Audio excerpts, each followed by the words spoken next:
Hi there, friends. It's me, Josh, and for this week's Select, I've chosen our September 2019 episode on government shutdowns. Sadly, this is such a perennial topic, we should re-release it every couple months. It's a good thing to understand, so that you can be good and ticked off at your elected officials anytime a shutdown happens, because, as we learn in this episode, they are totally avoidable. So enjoy, I guess. Welcome to Stuff You Should Know, a production of iHeartRadio.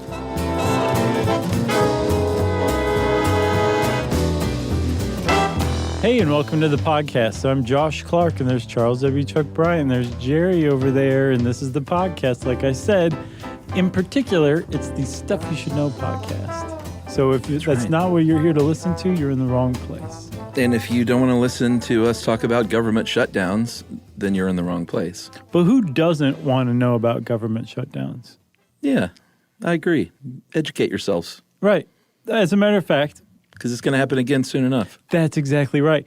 That is why I wanted to do this episode. Yeah. Because I've been meaning for us to do this for years now, and every time we do it, and it's like, or every time I go to do it, say, let's do a government shutdown episode, I think is what I'm trying to say. Sorry, I just drank a Red Bull because I was about to fall over, and now I'm talking really fast. Oh, good Lord. Just give me like 10 minutes. Okay, and you're drinking a Coca-Cola. Well, we don't have Coke Zero here anymore. This is all we have. You want that extra caffeine kick on top of the Red Bull. I think I have just this 12-ounce can. It's not even gone, and I think I've burned a hole in my stomach. Yeah.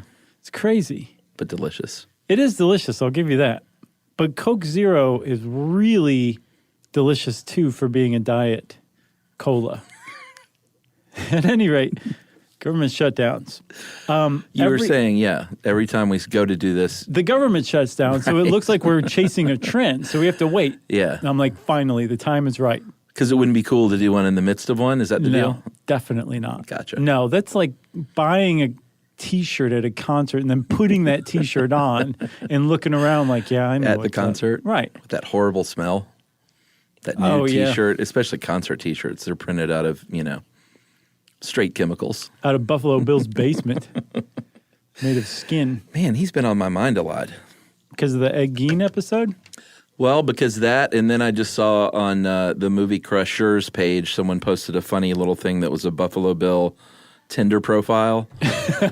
Which was really funny. I got to see that. And then there was something else from this past weekend. There was a lot of Buffalo Bill happening. He's everywhere. Yeah. Yeah. Remember we used to send each other that one screenshot? Yeah. That was great.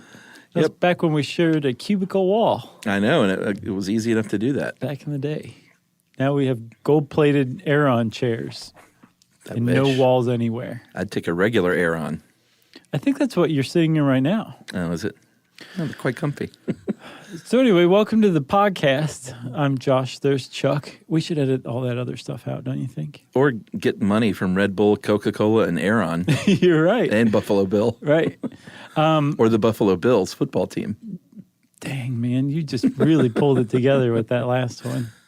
So we've been through some shutdowns in our time, Chuck. Sure. In our day. Yeah.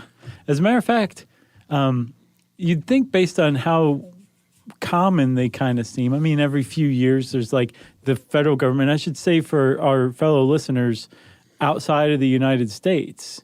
Our government is broken. Right.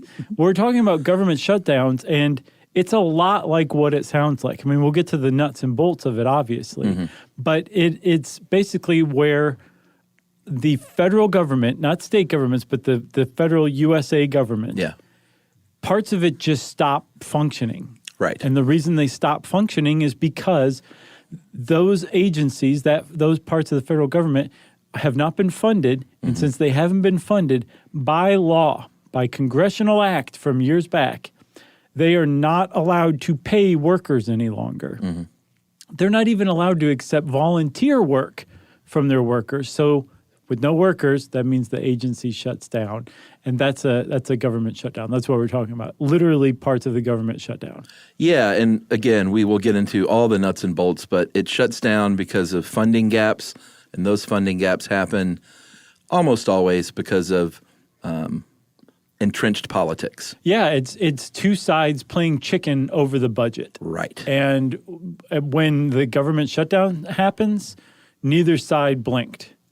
Right. And it's also very important to point out that a big part of government shutdowns is trying to get the other side to maybe not accept blame, because no one ever does, it seems like. Sure. But at least the perception in the general media that this person or this side is the one to blame. Yeah, and more often than not, public polling shows that it's Congress that almost always takes the blame. Oh, really? Until this last one, it was always Congress.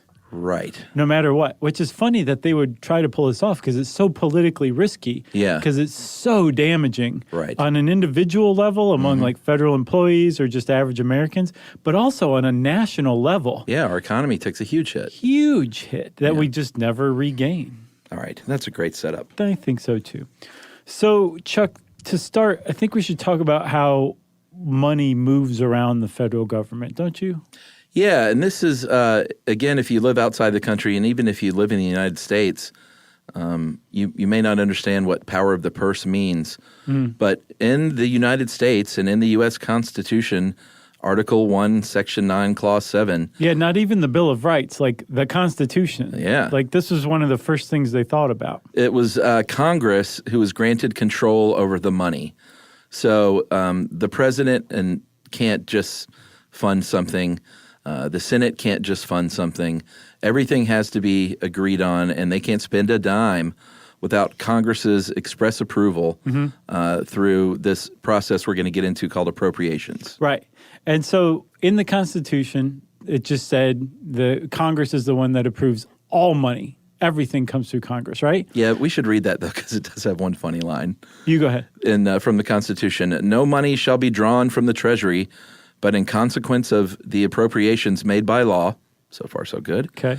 and a regular statement of account of receipts and expenditures of all money shall be published from time to time. It's very nonspecific. Whenever you get to it, Why not in November of every year? I honestly don't know.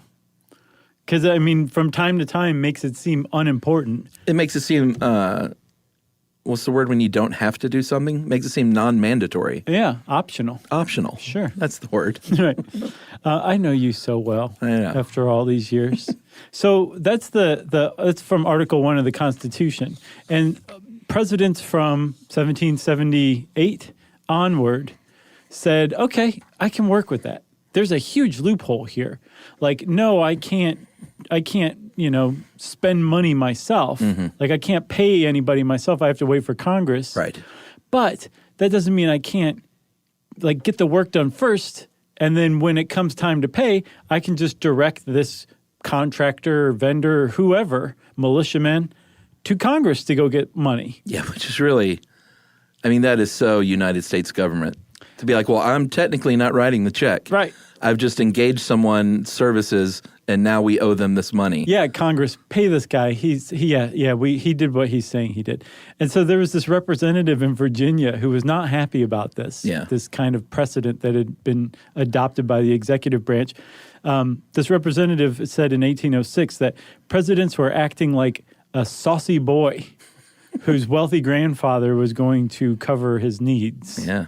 And that was the case. So eventually Congress said, we got to close this loophole. And they did in 1884, I think. Yeah, the Anti-Deficiency Act basically said, no, you can't just pay the guy to paint your house and then stand there tapping your toe looking at the guy with the checkbook. Right, exactly. As a matter of fact, they said, you can't spend a single dime that Congress hasn't already appropriated for that. That's right. You just can't do it. So much so that, again, you can't even accept volunteer work unless it is basically to protect life or public safety, something really, really important. Right. But when we say we fund you, Congress funds the executive branch, all the agencies in the federal government, we really mean it. And that's what the Anti-Deficiency Act really said. Yeah, but it would take until 1974 when Richard Nixon signed the Congress Budget and Impoundment Control Act. It's a barn burner. Yeah, but that's what really changed everything, and that's what kind of laid out this process that we still work with today, or don't work with, or sit on our hands and hold our breath. Right. Ideally, it functions kind of clunky even in its best form. Yeah. But purposefully so. It's to keep Congress from being profligate with its spending, Sure. right? Like, I mean, it's to say this group over here and this group over here. We're taking the same task and making you guys do it twice separately and then come together and hammer out the details. Yeah, it's really discouraging to look at the history of our country and the idea should be that, like, all right, we know that in this country we have a lot of people that feel one way about a lot of stuff, a lot of people that feel the other way, and the government's job should be to come together and negotiate and find nice middle grounds. Right. And it seems like it's more like the government just finds loopholes and is sneaky and underhanded to find workarounds from actually trying to work together and find a middle ground. Right. It stinks. It does stink a little bit. Sick of it. I'm pretty fed up with government too. I think most people in America, and I would gather the UK too. All right. Oh, man. Especially right now. So here's how it happens. Every year, the two chambers of Congress, they have to agree on a budget for the discretionary spending, which is, I think, only 30% of the overall budget is discretionary. Everything else is mandatory or non-discretionary, and that means stuff that you just can't not pay for. Right. And it's mostly things like Medicaid, Medicare, Social Security entitlement programs. Right. To where these are mandatory programs that are created by an act of Congress that says whatever these programs need to run and operate, that's how much Congress gives them.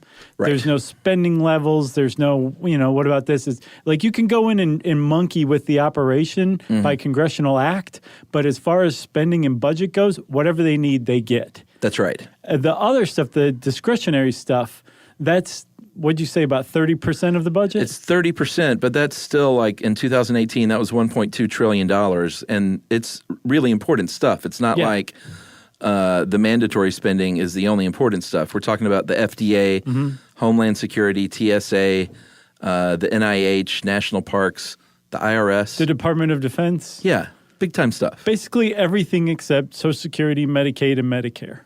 Oh, really? Is that 70%? Essentially. Jeez. I know. All right, so this all starts, this appropriations process. It's laid out for the first Monday in February. And this is the deadline. It lines up with the deadline for the president to submit their budget to Congress, which you always hear this is a president's budget. The president oversees stuff and approves stuff, but the president's not in there with a calculator crunching numbers. No. It's the Office of Management and Budget that does it for the president. That's right. But it's under the president's direction. The president says, I really want to do this, but I don't want to do this anymore. Right. But the thing is, it's almost like a little kid going through the Montgomery Ward wish book and then writing their list in crayon. That has about the same polling power as the president's budget. Yeah. It really is saying this is what the president wants to do, and then Congress either says these are good ideas or they say we're not listening to that at all because it's not legally binding in any way. There's probably, in fact, party line templates that they just throw down like a Mad Lib. Right. And they tweak it a little bit, but they say, like, oh, well, here's the Republican-style budget, and here's the Democratic-style budget. Right. Obama or Trump, and now do your minor tweaks. Right. I think that is kind of, it's got to be because it's a huge, massive document. Yeah, they can't, like, start from scratch every time, can they? No, it's got to be like the first few pages are what really count. You know what I mean? It's got to be. But again, this is like, they call it in this article, like the wish list of funding priorities, and that's a good way to put it. The Montgomery Ward wish book wish list. Do you remember that? I was a Sears kid. Oh, I didn't discriminate. I went through all of them to make sure I had all my bases covered. Yeah, we didn't even have Montgomery Ward, so I've never laid eyes upon that catalog. It was good. It was a good one. I put it up against the Sears one. Yeah, we had Sears, and then I guess Service Merchandise was another. Oh, big I remember that. Didn't they sell everything from like diamond rings to Casio keyboards? Oh, they sold everything. I think I bought my very first guitar from Service Merchandise. Oh, nice. And returned it like a week later because it was cruddy. Broken? And I went to a real guitar store. Sam Ash? No. Actually, I remember I went to Dirt Cheap Music on Memorial Drive. It's not there anymore. Good. Shop local. Yeah. Yeah. Dirt cheap. Right. Buzz marketing for a business that is no longer around. So they've got this wish list. Then it goes on to Congress, and they have to pass what's called a concurrent budget resolution. Right, and Congress can totally ignore the president's budget. They Sure. can take it into consideration. If Congress is is controlled by the same party the president is, the president's wishes are probably going to be taken into consideration. Sure. But ultimately, Congress says this is what we want to do. And from what I can tell, when they come up with this concurrent budget, right? Yeah, concurrent budget, a CBSR, Right. concurrent budget resolution. It's basically just setting the spending for the year, right? That's all that is, isn't it? Like the cap on what the federal government can spend entirely? I think so. It's just that broad agreement of the total amount of spending. Okay. And then it starts to get divvied up. Yeah, they're not in the weeds at this point. No. But they're supposed to pass that by mid-April, and that's where they set these spending levels for 20 categories. And this is where, it starts to break down, or not break down, but like in a bad way, but they start to break it down because it's such a massive thing. You got to break it down into smaller departments. Right. So Congress says, here's the total amount of money that we're going to spend this year. And it goes to the Appropriations Committee in the Senate and the Appropriations Committee in the House. And then each of them says, okay, we've got this whole, let's divvy it up into 12 slices, not necessarily equal slices. I think that'd probably be pretty lazy. But they say, agriculture and rural development, you're going to get this much this year. Commerce, justice, and science, you're going to get this much, like this slice of the pie. And they do that over 12 departments that roughly correspond to the different cabinet posts in the federal government. That's right. And it's up to those subcommittees, those 12 different ones, once they get their little slice of pie, to then decide how to eat that pie. Yeah, I think or eat that piece of the pie. There's an appropriations subcommittee that says this is how you're going to spend this. That's right. And they have hearings and stuff like that where like the heads of these departments come and say, we really need this. We've got some really exciting stuff coming up. Give us some more money. We figured out how to ride sharks and hunt dolphins with spear guns, and we really want to get into that this year. Or, we really need to build this thing. Or the military really needs to upgrade that thing. Right. Stuff like that. And then these appropriations subcommittees, each one dedicated to a group of agencies or an agency, just a single one, say, okay, this is how we're going to spend this money. That's right. And then once that happens in the House and the same thing happens in the Senate, those two groups, the appropriations subcommittees, for each of these 12 slices of pie, come together. Ideally. And they say, well, we came up with this. What'd you guys come up with? And they say, well, we came up with this, and we're off by $7 billion. How are we going to figure this out? That's great. Only $7 billion. Right. That's nothing these days. Well, they negotiate with each other to come up with a joint spending bill. I imagine those meetings are contentious and tough. Sure. And eventually, though, ideally, they negotiate that spending bill. Then that gets sent to the president, and they can veto that or sign that. Right. So remember, there's actually 24 of these going on over 12 different slices of pie. And when they come back together and form 12 different appropriations resolutions, they can say, we're done, this is good, let's send it to the president, and the president can sign that. If things are going along really smoothly and Congress wants to show off, they'll say, we want to get all these together in one package, and we're going to present all 12 to the president, and the president can either sign or veto them. So the president can sign or veto each one separately, in small groups, or as a whole. As a whole is called omnibus. Yeah, if you've ever heard the term omnibus spending bill and you're like, what in the world is that? That just means it's everything grouped together. Right. And so one reason that you would go through the headache of trying to put all 12 of those appropriations bills into one package is that if there's something in one of those appropriations bills that you want out, you got a lot more leverage in the other 11 that you can trade from the budget as a whole to get that thing out or get this thing in. If it's one appropriations bill, you have much less leverage. So that's why they would go to that trouble. But that's fairly rare, I believe. Yeah, and this is all due by October 1st because that is the beginning of the federal government's fiscal year, is October 1. And since we've been doing this in modern times, I believe 1977 was when we started this process. Congress has passed all 12 by October 1st, by that deadline, only 4 times. 4 times. That's right. So we'll take a break and we'll discuss what happens all of the other times right after this.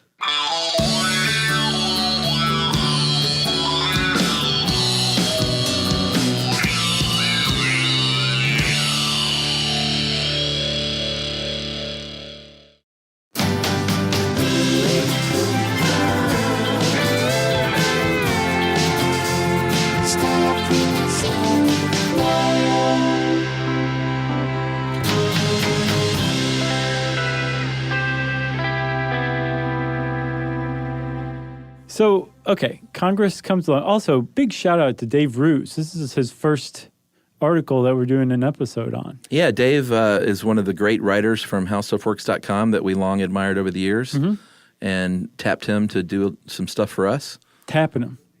We're tapping him, and he's tapping back. It's So, great. We've got a pretty great little stable going here. We got Dave Roos, Julia Layton, and the Grabster, all writing for Stuff You Should Know right now. That's right. And I think if they keep up the good work, then that's all we need. Sure, yeah, I think so too. Because we still put together our own stuff, too. Yes, we do. I want to give us a pat on the back as well. All right, that's fine. All right, so... I just pulled a muscle in my arm. I can't write this week. So, like we said before the break, this has only happened 4 times and since 1977 that all 12 appropriations bills were passed by that October 1 deadline. That's so funny. So when it comes to October 2nd, it doesn't mean if we haven't passed those appropriations bills, it's like everything just stops working. Right. Because if you pay attention to the news, you will notice that there's something called a continuing resolution. So this can happen for a lot of reasons. One good and sort of non-offensive reason could be that, man, we were really close and we're almost there. We just need another week or the weekend. We'll work through the weekend even to get this done. Right. A good but offensive reason is because someone farted and everyone cleared out of the chamber and missed the deadline. So they had to do a continuing resolution. No, I mean, if they're close and they just need a few more days to work it out, then that can happen. They'll pass a continuing resolution, which means everything stays the same. You don't get any more money or you don't get money taken away. Just operate as usual. Right. You can't increase spending. You can spend differently or whatever, but you can't spend above the levels of the previous fiscal year. No new spending. You're currently in, right? That's right. Okay. I'm with you. I think a continuing resolution, whether it's one for a day or for a year, and there have been ones that have been like year-long continuing resolutions. Yeah, there's no limit. You can pass them forever long you think you need. Right. It does show that negotiations are still ongoing. They haven't broken down. Yeah. They just haven't reached the point where they're in agreement yet. That's right. The problem comes when they stop issuing continuing resolutions. That's right. Dave threw in a few pretty cool facts here. 186 continuing resolutions have been passed since 1977, and 117 of those have been since 1998. Yes. So it's taken them 117 times that they could not work it out since 1998. That's a lot. Yeah, it is. But if you think about it, it's about evenly split. Well, no, it's not evenly split. It's like 70 to, I think, 69 to 117 over 2 20-year periods. Oh, yeah? And it does seem to be getting worse, but that's kind of lopsided because in 2001, there were 21 of that 117. Yeah. 21 of them all came in 2001. Yeah. So I'm not quite sure about this, but I wonder, is an increase in continuing resolutions, is that like a barometer for government or how government's working? I don't know. Because I wonder, ideally, like they would get all this done by the October 1st deadline every time. Well, it depends because as this points out, like sometimes it is over the weekend and it's just a few days and they're like really close to having it worked out. So to me, that's not the biggest deal in the world. That doesn't mean the government isn't functioning well. Right. I mean, as well as it ever does. Sure. Am I right? Yeah. But like in 2007, 11, and 13, they were all year long. There were no appropriations bills. Right. They just said we're just going to repeat last year. Or no real appropriations bills, I guess. Right. They just said, remember the spending levels from before? Go with God. That's what you got again this year because that we to can't me come means, to an agreement. Yeah, that's when things are bad. So continuing resolutions too, like it doesn't affect spending levels or it doesn't increase them. It can't. I wonder, I don't know if it can decrease them or not. I know it just basically says same spending level as last year, so maybe it can't decrease them either. I think you can't decrease. I think it's just your current funding is locked. Right, but you can attach riders onto continuing resolutions. Yeah, these policy riders, those can be like the make or break. Mm-hmm. And if it's clean, which I don't know how often that happens, I'd be curious to see a stat. But if it's a clean policy rider, that means it has nothing else, or a clean CR. It doesn't have any policy riders. That's right. So a lot of times, though, if there's a policy rider on a CR, it might be like, okay, we can't come to an agreement about Medicaid funding abortion. That was a big one in the 1970s. Yeah. But in this same appropriations bill that we're haggling over, there's this other thing that's like super critical. Mm-hmm. It's like local hospitals aren't going to get any NICU funding, and it's about to run out. Right. So we need to increase the NICU funding for local hospitals, and we'll attach that as a policy rider to this continuing resolution because this is kind of an emergency, and it doesn't really have anything to do with the contentious part that's keeping the policy or the appropriations bill from being passed. Right. So that's, I think, usually what happens with that. You know what show really nails this stuff is Veep. Oh, my gosh. For all it's like, comedy and funny stuff, mm-hmm. It seems like they really nail kind of what it's like in Washington. Sure. Because there's a lot of talk of this kind of stuff. Yeah. Clean bills and riders and who's on whose side and can we sway this one person and over to our side. Yeah, a lot of just dirty, dirty language. Oh, yeah. God, man, Julia Louis-Dreyfus. She is she's an international treasure. Totally. I had one interaction with her briefly. When? In L.A., in my friend's building in Los Feliz, the Hollymont building. Mm-hmm. He lived there. Scotty, you know Scotty. Sure, of course. And we had a case of beer and a pizza and some snacks, and we were going. And she showed up as like, where's the party? Well, that's sort of what happened. We were going up in the front of the building, and she was shooting New Adventures of Old Christine right there at the entrance. Mm-hmm. And we literally walked by her, and they were like putting on her makeup like right in front of, they were right about to go. And she said, "Who are those guys? I want to go with them. Where are you guys going?" And of course, we were like, "Come on up." That's cool. And then an electrician knocked on our door and asked to put a light in his apartment, shining out the window. How much did you charge him? Nah, we didn't. We were just like, "Come on in." That's nice. And then Eric Estrada showed up and arrested you. All right, so where are we here? So I'll tell you where we left off, Chuck. We left off with continuing resolutions. Temporary funding. Yeah, eventually, if a position is contentious enough about some part of the budget, right, and very rarely is it something financial necessarily. Like it has to do with finances because it's in the budget, but typically it's something more political than that, like the idea of Medicaid funding abortions. Right. In 1977 and 1978, there were impasses were reached where they could not come to an agreement on using Medicaid to fund abortions, federal dollars to fund abortions, right? That's right. Very contentious issue. Yes, it had to do with money. It had to do with finances, Medicaid funding. But really it was about the social issue, this cultural issue, abortion. Yeah. And that's usually the kind of political impasse or divide that it takes to really reach a point where one side says, you know what, I don't even agree to this continuing resolution anymore. Just forget it. We're done.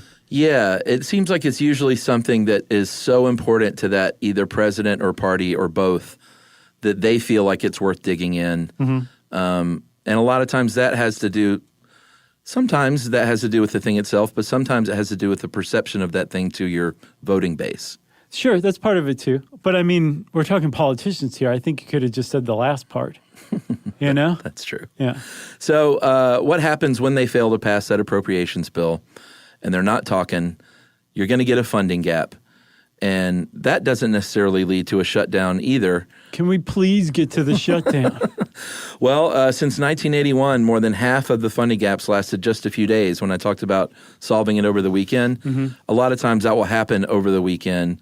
And if it's less than a few days, that means no one had to sit out work or whatever, or was furloughed. Right. So technically the government was shut down, but no one noticed because it happened on days when the federal government isn't open anyway. Yeah, and until 1981, they were actually allowed to keep operating, but the Reagan administration changed all that. Yeah, what was the name? Benjamin Civiletti? Technically in Italian it'd be ch, because a C followed by a vowel makes a ch sound. Did you know that? I do, and I don't remember this guy. I don't either. I mean, we were young and probably too young to really know about attorney generals Young yet. and reckless. Like I knew the president, the vice president. Sure. And maybe the Speaker of the House or something. First Attorney General I was cognizant of was Edwin Meese. Wasn't he? Or was he state? I don't even know. He was the first cabinet member I was aware of, Edwin Meese. Yeah, I know Ed Meese. Because I think they made fun of him in Mad Magazine. It showed him like getting hit by a mousetrap or something because he was a Meese. That's kind of how I was exposed to politics too. Mad? I think so. Sure. Yeah. I knew all about Spiro Agnew, even though I had no idea who he was. I still don't really know who he was. There's this great Simpsons quote where Milhouse and Bart are looking at a Mad Magazine. They're like, they're making fun of that Spiro Agnew guy again. He must work there or something. And I remember thinking, like, I guess Spiro Agnew works there. Right. Because they used to skewer, like, the publisher, too. So I just thought Spiro Agnew was one of them. I think it's a funny name, too, in comedy circles. Yeah. That's a good one. Yes, Attorney General Benjamin Civiletti. He was Reagan's AG, and he said it is not constitutional to keep spending money without congressional approval, which is what's happening when you say, well, go ahead and keep working, federal government. So they kind of made shutdowns happen. Yeah, like it was like, okay, we're shut down, haha. We're still just continuing on like normal. Right. Until Civiletti said, well, remember that Anti-Deficiency Act? That's actually for real. Mm-hmm. And I saw somewhere that it like they actually enforce that, and like federal agencies are frequently fined for violating these things, like going into contracts or hiring people when they don't really have the money for it. Yeah, and I saw somewhere the SEC got an $800 million fine once for it. Wow. Couldn't find it anywhere else, but it was a spectacular enough number to at least mention it. Yeah. So Civiletti really changed the rules for shutdowns, because before, if the government shut down, but the government still functioned, it was almost more of like a, what's the word I'm looking for? Ceremonial kind of thing. I know what you mean. It didn't really mean anything. Mm-hmm. It was symbolic. Symbolic, yes. Once Civiletti said, no, we actually can't stay open during a shutdown, that made the whole thing way more politically risky. And so they stopped happening nearly as frequently from that point on. That's right. Things have changed since then. Tremendously. And there have been 4 times, and sort of recently, where people really dug in, and there were what we would call major shutdowns.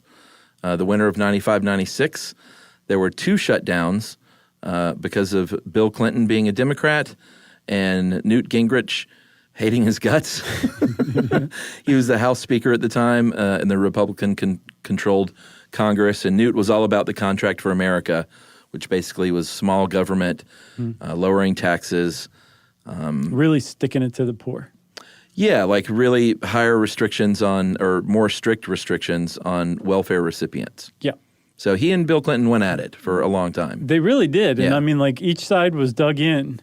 And Gingrich was trying to shove that contract with America down Clinton's throat. Mm-hmm. It's not what Clinton's policies were, and Clinton said no, and neither side would give. And finally, and this is how shutdowns usually get resolved, they start doing polls of the American public and say, who do you blame for this? And almost invariably, the public says Congress. This is Congress's fault that the country is just being weakened right now by this government shutdown, and then Congress relents. And that's what happened for those two. Both of the shutdowns were a combined 26 days, and Republicans in the Congress were to blame, according to American people, and polling numbers at least. So, they said, sorry. Fine. We'll try to get you impeached instead. Should we talk about 2013? Yeah, I remember this one really clearly. That's right. President Barack Obama, Republicans in Congress again. Ted Cruz. Like almost single-handedly shut the government down, if I remember it correctly. Yeah, he passed a bill that that Republicans were very upset about, the Affordable Care Act. Yeah. And he did all he could to defund that, basically defund what was later to be known as Obamacare. And he was like leading a kind of a rogue faction of Tea Party Republicans, because John Boehner was the speaker at the time, and he was a traditional conservative Republican. Right. And I believe he was on board to just, at least with continuing resolutions, to keep the negotiations going. Right. And I remember Ted Cruz just being like, nope, I'm shutting the government down. And it was a ballsy move, I'll tell you that. That's right. And that lasted 16 days. 800,000 federal workers were furloughed, which we'll talk about what that means here in a minute. But again, public polling and public outcry was against the Republicans at the time. And they said, all right, we'll pass a CR and let's change some things about the Affordable Care Act, but we will pass a CR. Right. They basically got some minor changes, I think. A big one, well, the biggest concession they got was that there would be income verification for people who were applying for Obamacare. That's right. We should talk about the most recent shutdown as well. 2018-19, I remember this one too, like it was yesterday. It basically was yesterday. Yep. And this was obviously when Donald Trump said, I want a border wall and I want $5 billion to get this thing going. And Democrats said, no, you're not. And they had a meeting on TV, which was really weird. Oh, it was so weird. And Chuck Schumer tricked Donald Trump into taking responsibility for the shutdown. Did Schumer do it? I thought he just like out of nowhere asserted it. I thought I remembered Schumer sort of tricking him in the room into sort of claiming ownership, almost like a dare. And Trump was sort of like, yeah, it's my shutdown. Oh, really? Because this is important. Yeah. And, you know, you could see Schumer kind of laughing like, oh, I don't think he even understands what he just said. Yeah, I'm sure the Republicans were like, I can't believe you just said that. That's right. And there was a partial shutdown on December 22nd that ran for a historically long 35 days. Yeah, the previous one in 2013 was 16 days. The previous record was the 95-96 one. Combined were 26 days. Yeah, those were two. This was 35 days. Over Christmas and New Year's, which was a tough time to do that. Yeah, it was because, again, the deadline is October 1st. So they had created continuing resolutions from October 1st or September 30th on to December 22nd. And then finally on December 22nd, I remember this, Trump had been signaling that he was willing to give and I guess at least keep negotiating continuing resolutions. And Ann Coulter... That's right. expressed on Trump's behalf that he would not be giving on this position. I forgot about and that the government shutdown would go on. Ann Coulter basically single-handedly forced this government shutdown because she said, if you give on this, like, we're done. I will vote against you at the polls and make sure everybody else does. And that's when Trump's will was bolstered tremendously, and that's when the government shutdown happened. That's right. You want to take a break? Yeah. How many people are still listening to this, do you think? Roughly 70%. We'll be right back.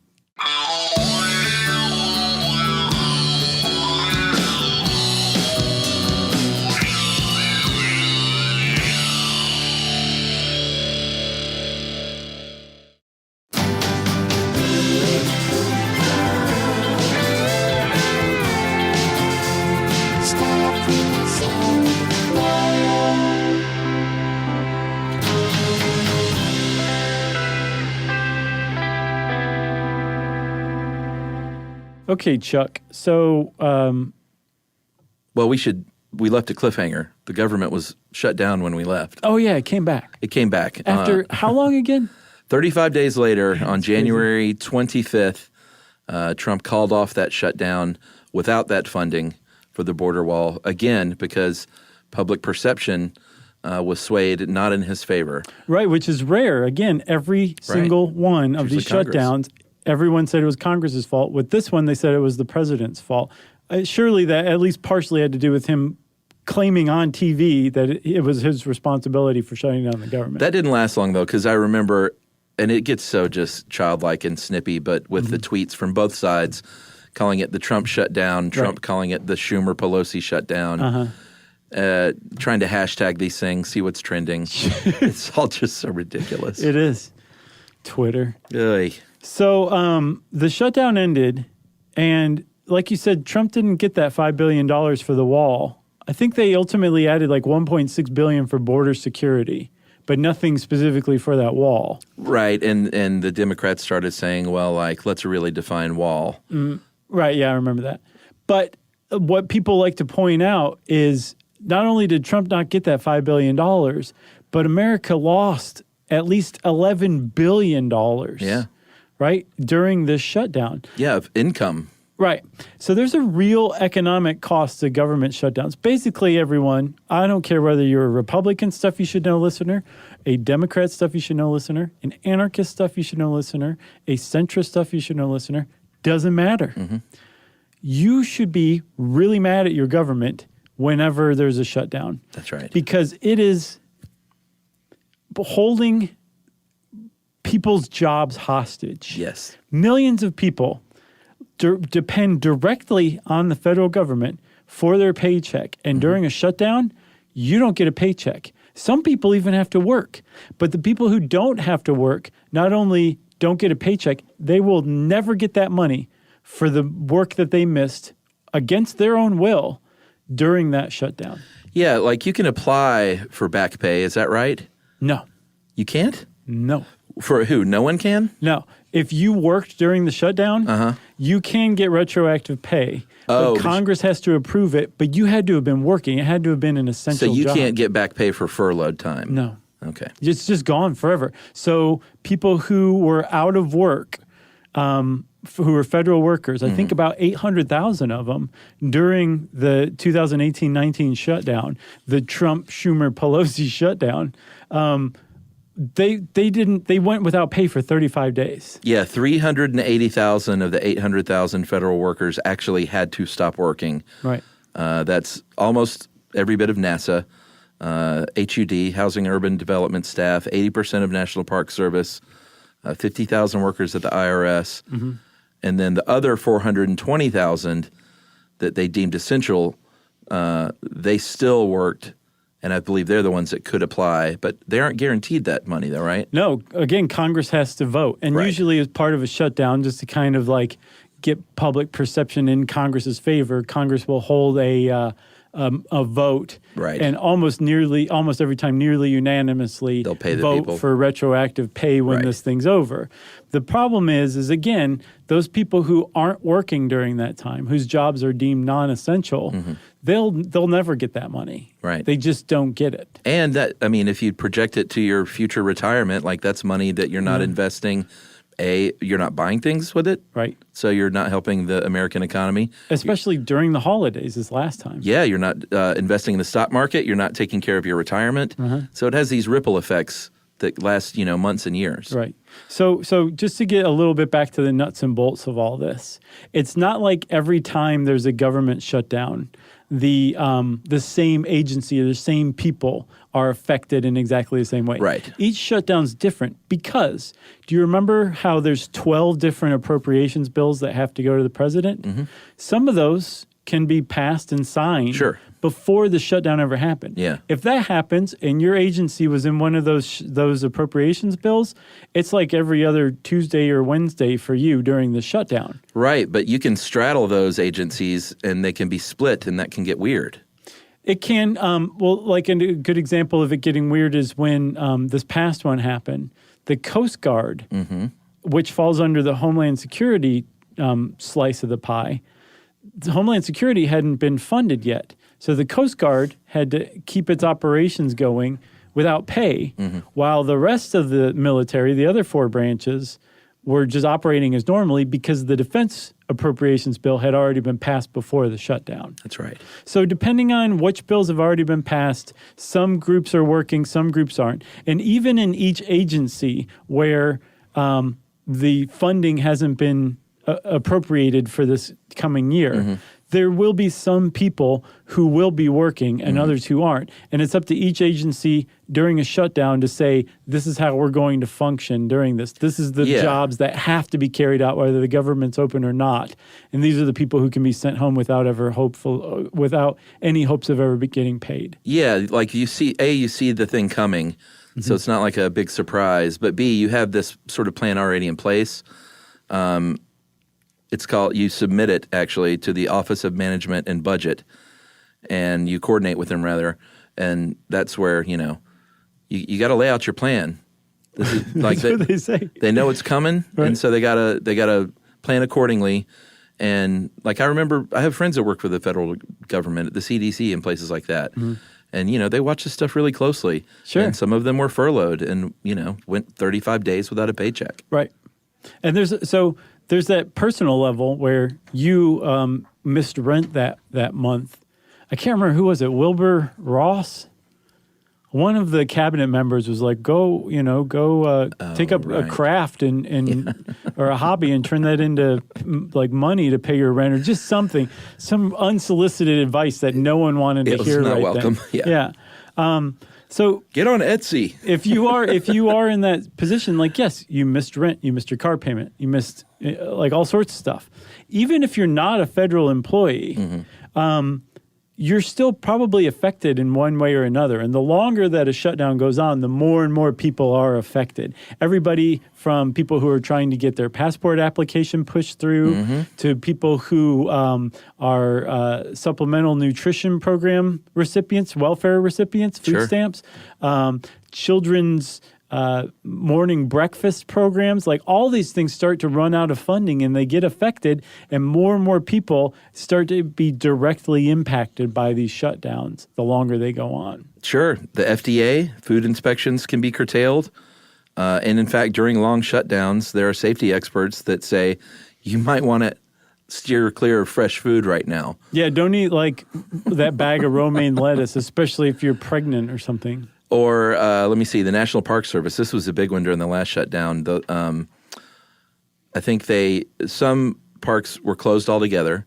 That's how they did it in 2013. Yeah, that was a big one. They lost $76 million a day in lost revenue for the National Park Service. But this most recent one, some of them were shut down, some of them were kept open, but not staffed. Right. So very famously, there was, I think it was at Joshua Tree, where they damaged, like irreparable damage to some of the Joshua trees. Somebody cut down at least one Joshua tree, which take centuries to grow. Yeah. So that they could drive their off-road vehicle in an area where you're not supposed to drive an off-road vehicle, so they could get to it. They cut down a Joshua tree, and that became kind of symbolic for that last shutdown. I mean, there's a range of problems that range from inconveniences to not getting paid. But, imagine coming from another country and planning this thing for a year. You put all this money into a trip to come see the greatest places in the United States. Sure. I'm from wherever. I'm German. Germany, I was going to say Germany. And I want to go see the most beautiful things in America. I want to go to the Grand Canyon in Yellowstone. And I've had this trip paid for and planned, and it's not refundable. Right. What do you mean Mount Rushmore's closed? I can see it right there. It's closed. Well, Sorry, Franz. Sorry.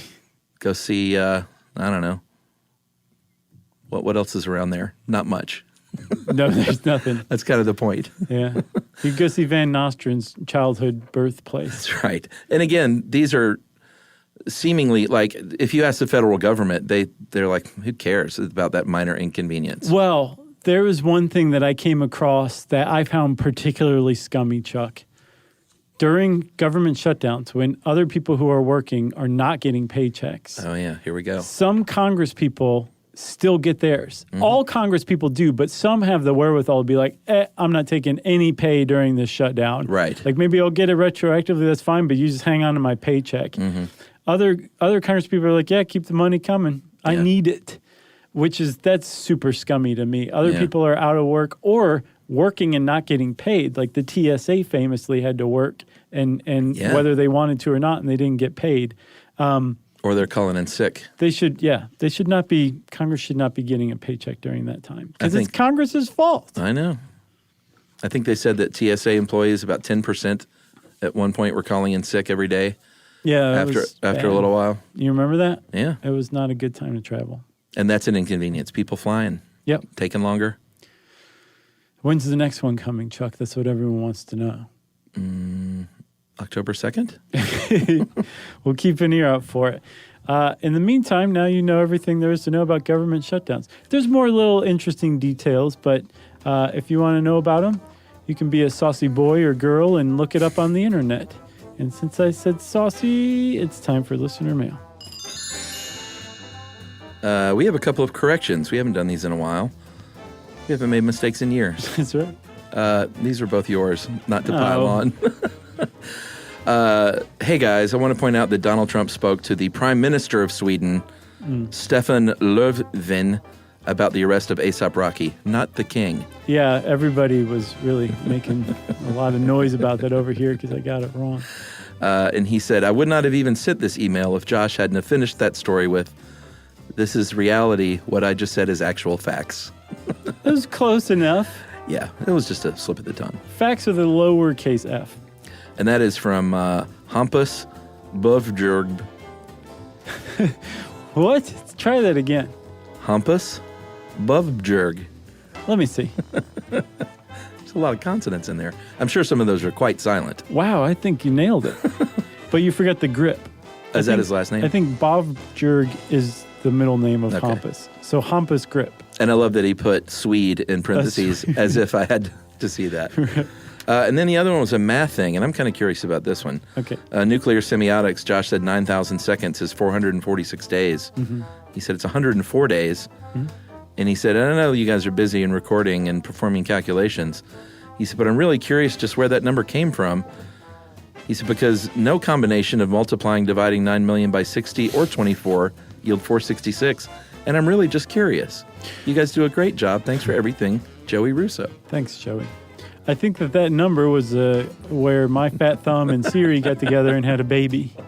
That's where I think that 446 came from. Gotcha. And I'm sure right after you said that, I went, that's right. Yeah. So I'm equally to blame. Thank you, Chuck, for taking that for the team. Sure. Team Josh. If you want to get in touch with us to let us know what kind of mistakes I've been making left and right and Chuck's been abiding, we love that stuff. Love it. Can't get enough of it. So get in touch with us. You can go on to stuffyoushouldknow.com and check out our social links. And as always, you can send us an email to stuffpodcast@iheartradio.com. Stuff You Should Know is a production of iHeartRadio. For more podcasts from iHeartRadio, visit the iHeartRadio app, Apple Podcasts, or wherever you listen to your favorite shows.